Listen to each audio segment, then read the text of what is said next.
না, না, সিলেকশন সংক্রান্ত এবং যেহেতু সিলেকশন করাটা আমার দায়িত্ব না, সেজন্য আমি ঠিক ওইভাবে উত্তর দিতে পারবো না। বাট আমার ব্যক্তিগত ধ্যান ধারণা থেকে আমি বলতে পারি সেরা খেলোয়াড় বলতে সেরা খেলোয়াড় ছিল বিপিএল এর বোধহয়।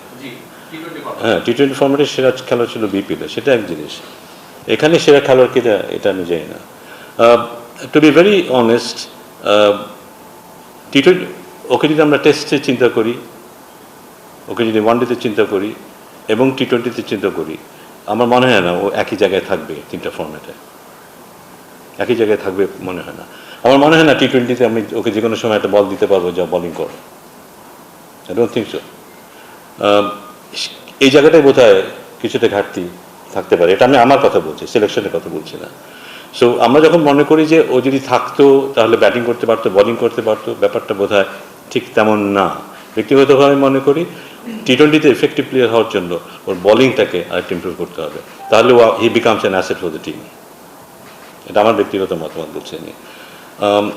ও আমার খুবই ফেভারিট একজন ক্রিকেটার, আমি ওকে চিনি 10-12 বছর ধরে, মাঠের বাইরে চিনি আমি। এবং আমার ধারণা যে ওর মধ্যে যেই জেদ আছে বা ইয়ে আছে, আমরা হয়তো ভবিষ্যতে ওকে দেখবো, টি-20 ফর্মেটে দেখবো, এবং আমাদের ওরকম একটা খেলোয়াড় দরকার।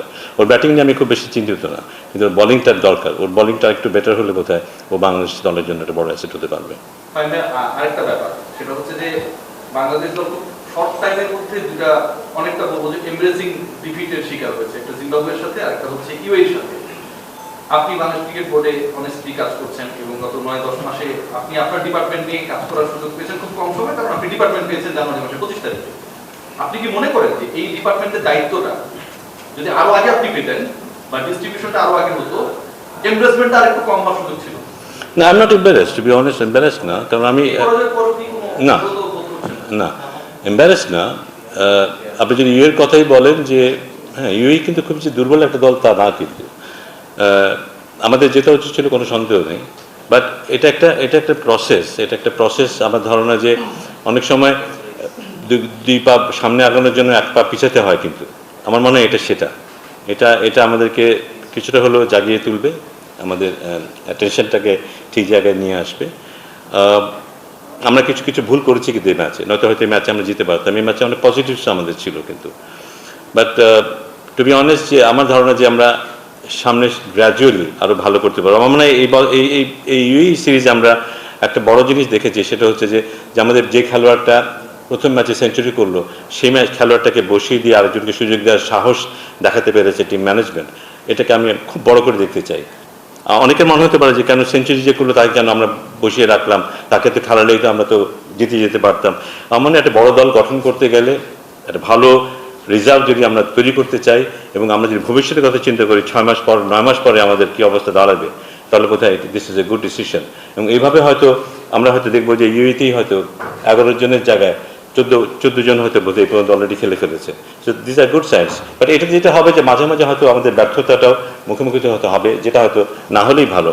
বাট আমি আশা করি যে এই প্রসেসের মধ্যে দিয়ে দলটা আরও ভালো করবে, আরও সাহসী হবে, আরও খেলাটা বুঝতে পারবে, এবং ইভেনচুয়ালি আমাদের যেটা লক্ষ্য আগামী টি-20 বিশ্বকাপে ভালো করা, সেদিকে বোধহয় আমরা ভালো করতে পারবো ব্যক্তিগতভাবে আমি বিশ্বাস করি। কিন্তু এখন আমি সে নিয়ে কত মন্তব্য করতে চাই না, কারণ একটা দল যখন হারে, ইউই দলের মতো দলের সাথে হারে, দলকে নিয়ে সবাই শঙ্কিত হবে, কিছুটা অস্বস্তিতে ভুগবে, এটা খুবই স্বাভাবিক। তো সেটাকে আমি মনে করি না সেটা খুব আনফেয়ার। কেউ যদি মনে করে যে মানুষদের ভালো খেলছে না, এদের ভবিষ্যৎ নিয়ে চিন্তিত কেউ যদি হয়, সেটাকে আমি কখনোই আমূলক বলবো না। বাট আমি ব্যক্তিগতভাবে বিশ্বাস করি দিস ইজ এ প্রসেস। এবং টিম ম্যানেজমেন্টের আমি দেখেছি, কোচিং স্টাফের মধ্যে যেই সততা দেখেছি এবং ওদের মধ্যে যেই উদ্যম দেখেছি, যে উদ্যোগ দেখেছি, আমি বিশ্বাস করি ওইটা আস্তে আস্তে খেলোয়াড়দের মধ্যে সংক্রামিত হবে, আমি বিশ্বাস করি। এবং সেটা আমাদের দলকে আরও শক্তিশালী করবে এবং ভবিষ্যতে আমরা ভালো করবো। স্যার, আপনি যেমনটা বললেন মাঝে মধ্যে ব্যর্থতা যদি দেখতে হয় তবে সমালোচনা বরণ করতে হবে, বাট আপনি দলকে ডিফেন্ড করেন। আপনার কি মনে হয় না বোর্ডের বাদ বাকি ডিরেক্টরদের দলকে ডিফেন্ড করা উচিত, বা তারা কি করবে কিনা? কারণ পূর্বে দেখেছি এক এক ডিরেক্টর এক রকম কথা বলেন, ডিরেক্টররাও সমালোচনা করেন, বা ডিরেক্টরদের কি আপনি যেমন ডিফেন্ড করলেন এরকম করা উচিত কিনা? না, টু বি অনেস্ট, আমি ডিফেন্ড করি না, আমি ডিফেন্ড করবো না, কিন্তু I will never defend anything. যেটা ঠিক মনে হবে আমি সেটাই বলবো।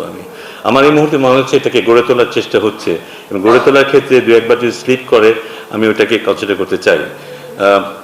আর যার যার ব্যক্তিগত মতামত তো থাকবে, দিতেই পারে, কারণ বোর্ডের যারা ডিরেক্টর থাকবেন তারা চাইবেন বোর্ডের দল ভালো করুক, সবসময় ভালো করুক, সবসময় জিতুক।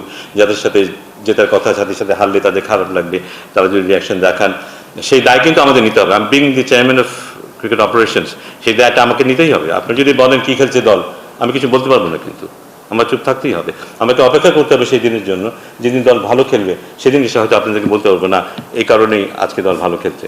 তো সেই দিন যদি আসে তখন আমি বলতে পারবো, তার আগ পর্যন্ত কিন্তু আমাকে কথা শুনতেই হবে। তো সেই দায় আমাকে নিতেই হবে। Thank you.